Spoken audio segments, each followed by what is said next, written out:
పెద్ద ఏదో కేసు ఆ చిన్నది ఏముందా అని కేటీఆర్ గారు లైట్ తీసుకున్నట్టుగా కాకుండా ఇప్పుడు ఆయన చెప్పినట్టుగా సెక్షన్ 409 ఇది అంటే మామూలుగా ఆ లెక్క ప్రకారం చూసుకున్నా కూడా ఇది 55 కోట్లు అనేది అమౌంట్ చిన్నదే కావచ్చు, కానీ ఆ నిధులు మళ్లించడం విషయంలో ఇన్ని శాఖలకి పర్మిషన్ లేకుండా వాళ్ళు ఇష్టం వచ్చినట్టు ఆ నిధులు మళ్లించారంటే ఇంకెంత జరుగుంటుంది అనేది ఒక వాదన బయటకు వస్తుంది. సో నిజంగానే ఈరోజు ఈ కార్ రేస్ విషయంలో కేటీఆర్ గారు చేసిన తప్ప రైటా మీరు చెప్పండి. ఒక విషయం అంటే చాలా ప్రస్ఫుటంగా కనిపిస్తుంది. ఇప్పుడు లొటపీస్ కేసు అది అని అంటున్న దాని గురించి నేను చిన్న క్లారిటీ ఇవ్వాలి. అంటే ఒక బీయింగ్ రాజకీయ నాయకుడిగా వాళ్ళకు కొంచెం ఎక్స్పెక్టేషన్స్ ఉంటాయి.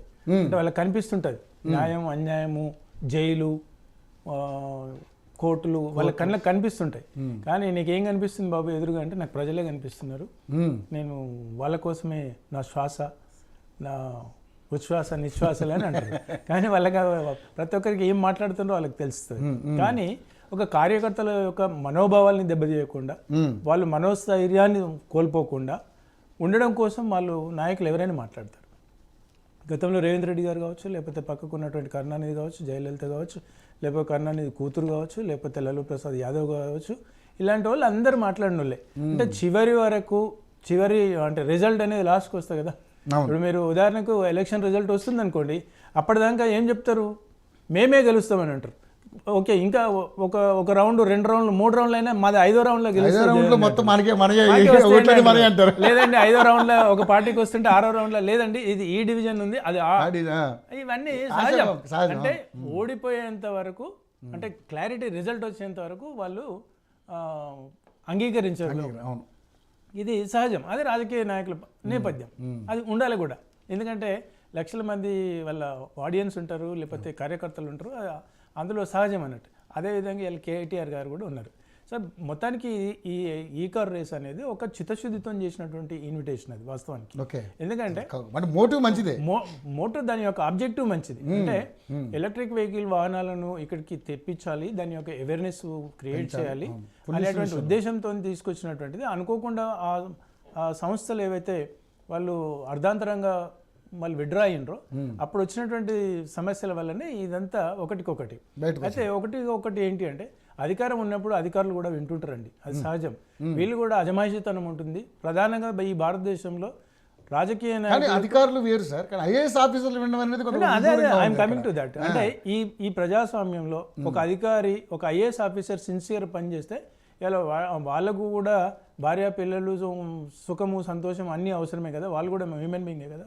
ఒకప్పుడు డెడికేషన్ ఉండే, ఒకప్పుడు నక్సలైట్లలో వాళ్ళు ప్రాణత్యాగం కోసం ఉన్నారు, ఇవాళ వాళ్ళ కోసం కూడా అంటే సనగిలుతుంది.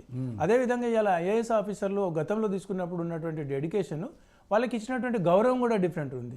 ఇవాళ వీళ్ళు అంటారు ఆయన ఐఏఎస్ ఆఫీసర్లను కుర్చీలు తీసుకురమ్మన్న వాళ్ళు ఉన్నారు, ఐఏఎస్ ఆఫీసర్లు స్టేజ్ పైన కుర్చీలు లేవని ఐఏఎస్ ఆఫీసర్ని అడిగిన సందర్భాలు ఉన్నాయి. కుర్చీలు లేకపోతే అరేంజ్మెంట్స్ ఏం లేవు, టిఫిన్లు చూడరా మీరు అని అంటున్నటువంటి సందర్భం ఉంది. గతంలో అంటే నాకున్న అంటే నేను అప్పుడు గ్రాడ్యుయేట్ చేస్తున్నప్పుడు మరిచెన్నారెడ్డి గారు ఇట్లాంటి దొంగ సంతకాలు పెట్టమని ఒక ఐఏఎస్ ఆఫీసర్ అంటే ఆయన ముఖం మీద చింపి ఇసిరేసి చెన్నారెడ్డి ముఖం మీద వేసేసి టేబుల్ మీద వేసేసి వెళ్ళిపోయాడు. అంటే అక్కడ నుండి వెళ్ళిపోయి ఏం చేశారు అంటే ఎండ్ ఆఫ్ ద డే ఆయన జాబ్లెస్సే కదా. అంటే ఏం సాధించాడు? ఓకే, ఆయన అంగీకరించలేదు ఒక తప్పు చేయమని, కానీ ఆ నిబద్ధత వల్ల ఆయనకి ఏమైంది, ఉద్యోగం కోల్పోయింది. అంటే చేయలేరు కదా. సో ఇదే విధంగా వీళ్ళు కూడా ఒక లైఫ్ నడవాలి అని అనుకున్నప్పుడు ఐఏఎస్లు వచ్చినా ఐపీఎస్లు వచ్చినా యూపీఎస్సీ నుండి సెలెక్ట్ చేసినా వాళ్ళకు కూడా ఒక హ్యూమానిటీ కాబట్టి కొంత ఈ ప్రధానంగా ఈ భారతదేశంలో ఏంటంటే రాజకీయ నాయకులకు ఉన్నంత పవరు అంటే అది శాశ్వతం కాదని అందరికీ తెలుసు, కానీ ఉన్నంతసేపు అది బెలూన్, ఆ పవర్ పోయిన తర్వాత మళ్ళీ అదే ఉంటుంది. సో ఉన్నప్పుడు మాత్రం వీళ్ళ హవా నడుస్తుంది. ఆ హవా నడిచే క్రమంలో అధికారులు బలి అవుతారు, అది సహజం. ఇవాళ కూడా అదే జరిగిందని నేను అనుకుంటున్నాను. సరే, ఏదేమైనప్పటికీ కూడా శ్రీలక్ష్మి మైన్స్ ఉంది ఇట్లా అవన్నీ అంటే అక్కడ ఏంది ఆయన తెలివితోని శ్రీలక్ష్మి గారిని నిరికిచ్చాడు, ఈయన తెలివితో నిరికించలేదు. మరి అంటే ఒక మహిళ ఒక అంటే అది ఇప్పుడుది కాదు, ఒక 15 సంవత్సరాల సంవత్సరం ఉన్నప్పుడు ఇన్సిడెంట్ చాలా డిఫరెంట్. అంటే ఒక 25 సంవత్సరాల క్రితం ఉన్నటువంటి ఐఏఎస్ ఆఫీసర్ల యొక్క కార్యదీక్షత వాళ్ళకు ఉన్నటువంటి పరిస్థితి డిఫరెంట్. రవి గారు ఒక నిమిషం, ఇందాక అన్నగారు మాట్లాడుతూ చెప్పింది ఏంటంటే హైదరాబాద్ కు బ్రాండ్ ఇమేజ్ పెంచడం కోసమో లేకపోతే తెలంగాణ రాష్ట్రానికి బ్రాండ్ ఇమేజ్ పెంచడం కోసమో ఈ ఫార్ములా ఈ రేస్ కార్ ని ఇక్కడ రేసింగ్ కి ఇక్కడ తీసుకురావడం జరిగింది అన్నట్టు. ఇందులో ఒక చిన్న పాయింట్ ఏంటంటే అయ్యా మీరు ఏ రాష్ట్రంలో గాని ఏ దేశంలో గాని ఒకసారి అబ్జర్వ్ చేయండి, ఏవైనా రేసులు సిటీ మధ్యలో పెడతారా, సిటీకి దూరంగా పెడతారా? ఒక చిన్న లాజిక్ పాయింట్ ఆలోచన చేయి. ఈ రోజు దాని మీద కూడా అనేక రకాల ఆరోపణలు వచ్చినాయిలేండి. ఓకే ఓకే ఒక నిమిషం రాజు గారు మాట్లాడదు సార్, మాట్లాడిన తర్వాత మీరు రాసుకోండి మీరు. సో ఇప్పుడు సహజంగా ఏంటంటే ఈ రూల్స్ వైలేట్ చేయడం అనేది జరిగింది. అది అంటే ఒక తప్పిదానికి ఇంకో తప్పిదం అది సమయాభావమే కావచ్చు, వాళ్ళకు ఉన్నటువంటి అగ్రెసివ్నెస్ కావచ్చు, వాళ్ళకు ఉన్నటువంటి పరిపక్వత కూడా. కొన్ని మీకు ఎంత ఎఫిషియెంట్ పొలిటీషియన్ అయినా కూడా వాళ్ళకు గ్రౌండ్ రియాలిటీలో రూల్స్ అండ్ రెగ్యులేషన్స్ వాళ్ళకి తెలియదు. సో అది అధికారులు చెప్పాల్సిన బాధ్యత వాస్తవానికి. అంటే చెప్పారా చెప్పలేదా, ఇప్పుడు ఆయన చెప్పిన అంటాడు, ఈయన చెప్పలేదు అంటాడు. ఎండ్ ఆఫ్ ద డే ఒక మంత్రిగా మరి వాళ్ళు నేనైతే ఇన్స్ట్రక్షన్ ఇచ్చిన కానీ కాదు అని నాకు ఎక్కడ ఇచ్చిండ్రా, బట్ వాళ్ళు ఆబ్జెక్ట్ చేస్తే నేను ఆపేటోని కదా, ఇంకొక డిలే చేస్తుంది కదా, ఏదో సంజాయిషీలు ఇస్తున్నారు.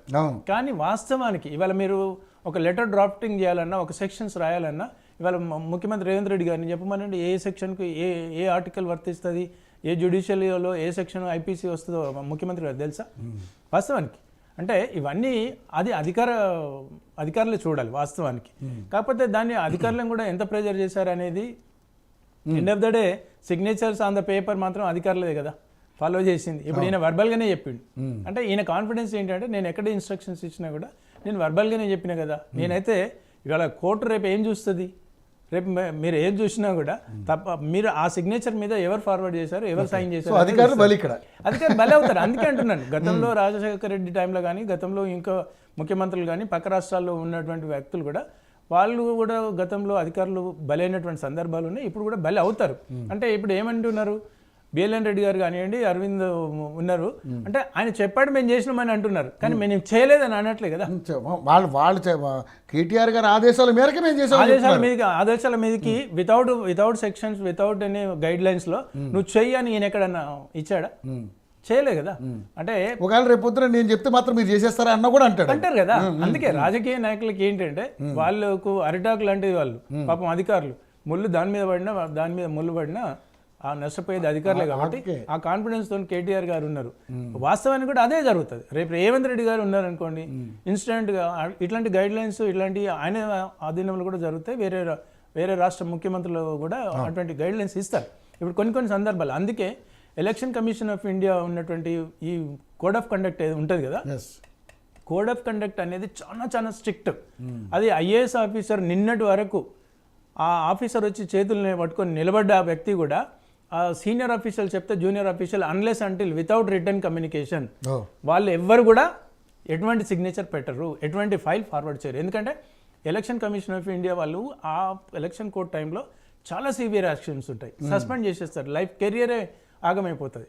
అటువంటి సందర్భంలో నిన్నటికి రిపోర్ట్ చేసినటువంటి బాసు ఇవాళ ఒక పని చేయాలంటే సార్ మెయిల్ పంపిస్తే నేను చేస్తాను సార్ అంటే, లేకపోతే మీరు ఇనిషియల్ వేయండి నేను పంపుతా అంటారు. This is a fact. అది చాలా మందికి తెలియదు. ఎలక్షన్ అంటే మొన్నటికి కూడా చాలా మంది ఐఏఎస్ ఆఫీసర్లను కూడా సస్పెండ్ చేసినటువంటి సందర్భాలు ఉంటాయి. సో ఏదేమైనప్పటికీ కూడా అధికారికంగా చట్టపరంగా చూసినప్పుడు ఈయన ఓకే వాళ్ళు ఎటువంటి ఇంటరాగేషన్స్ చేసినా కొంత తప్పిదాలని మ్యాచ్ చేయలేరు. ఎందుకంటే ఏసీబీ చేసిన తర్వాత ఈడీ చేస్తారు, ఈడీ చేసిన తర్వాత ఇంకోసారి చేస్తారు. ఇక్కడ ఎక్కడో చిన్న లాజిక్ను పట్టేసుకొని దాన్ని మళ్ళీ కూపీ లాగుతారు. But end of the day on return వచ్చేసరికి మాత్రం అధికారులు ఉంటారు కాబట్టి అధికారులు అక్కడ బలయ్యే అవకాశం ఉంటుంది. అట్లాగే ప్రతి నాయకుడు ఏమంటాడంటే మేము ఒక్క పైసా అన్యాయం చేయలేదు, ఒక్క పైసా మేము మా జేబులోకి వెళ్ళి తెచ్చుకోలేదు. మీరు ఇప్పుడు అంటే మనందరం బయట ఉన్నాం కదా, ఎక్కడైనా పైసలు కనిపిస్తున్నాయి, పైసలు కనిపిస్తాయి. వాళ్ళు ఏమంటున్నారు, మేము కోట్లు అన్యాయం చేయలేదు అంటలేరు, మేము ఒక్క పైసా, ఆ పైసలే లేవు కదా, చెల్లుబాటులో లేవు కదా, మేము పైసలే అన్నాం కానీ మేము కోట్ల రూపాయలు అనలే కదా అని అంటారు. అంటే అంత ఈజీగా పొలిటీషియన్స్ ఎస్కేప్ అయ్యే అవకాశం ఉంటుంది. అదేవిధంగా ఐఏఎస్ ఆఫీసర్ అంటున్నారు, అంటే ఐఏఎస్ ఆఫీసరు ఆయన చిత్తశుద్ధి లేదు. ఒక వేదిక పైన ఉండేటువంటి గౌరవం వేరు. ఇప్పుడు నేను ఇక్కడ ఈ వేదిక పైన మాట్లాడుతున్నప్పుడు I should be a decent. నేను మీ తర్వాత నేను ఈ డిబేట్ జరిగిన తర్వాత నేను మీతో ఎలాగైనా ప్రవర్తించవచ్చు. కానీ ఒక ఐఏఎస్ ఆఫీసర్ అనే వాళ్ళకు సమాజంలో ఒక గొప్ప గుర్తింపు, ఒక గొప్ప రెస్పెక్ట్ ఉంటుంది. అటువంటి వ్యక్తి ఆయన స్వలాభం కోసం ఆ వ్యవస్థని కించపరిచే విధంగా ఆ రోజు బిహేవ్ చేసిండు. కానీ సడన్ గా ఆయన పోయి కాలు మొక్కుతే అరే నువ్వు ఎందుకు మొక్కినవరా అని అనలేడు కదా. కానీ ఆయన అత్యుత్సాహంతో ఆయన ఒక ముఖ్యమంత్రిగా ఆయన మెప్పు గొలుపుకోవాలని, లేకపోతే అలాంటి సందర్భంలో ఆయన చేసినటువంటి సందర్భమే తప్ప ఒకవేళ నిజంగానే ముఖ్యమంత్రి గారు కాలు మొక్కించుకోవాలి కేసీఆర్ గారు అని అనుకుంటే మరి రాష్ట్రంలో ఉన్నటువంటి ముఖ్యమంత్రులు సరి ఐఏఎస్ ఆఫీసర్ అందరినీ మొక్కాలి కదా. 20 మంది ఐఏఎస్ ఆఫీసర్లు మొక్కితే నిజంగా కూడా ఆయన సంస్కృతి ఉందేమో అనుకోవచ్చు. కానీ అట్లాంటి జరగలే కదా. సో అది వాళ్ళ యొక్క ఇండివిజువల్ ఓవర్ ఎంతూజియాజంతో చేసినటువంటి సందర్భమే. రైట్. అదేవిధంగా ఇప్పుడు కడిగిన ముత్యము బయటకు వస్తాం. అంతకుముందు ఆవిడ కూడా మాట్లాడింది.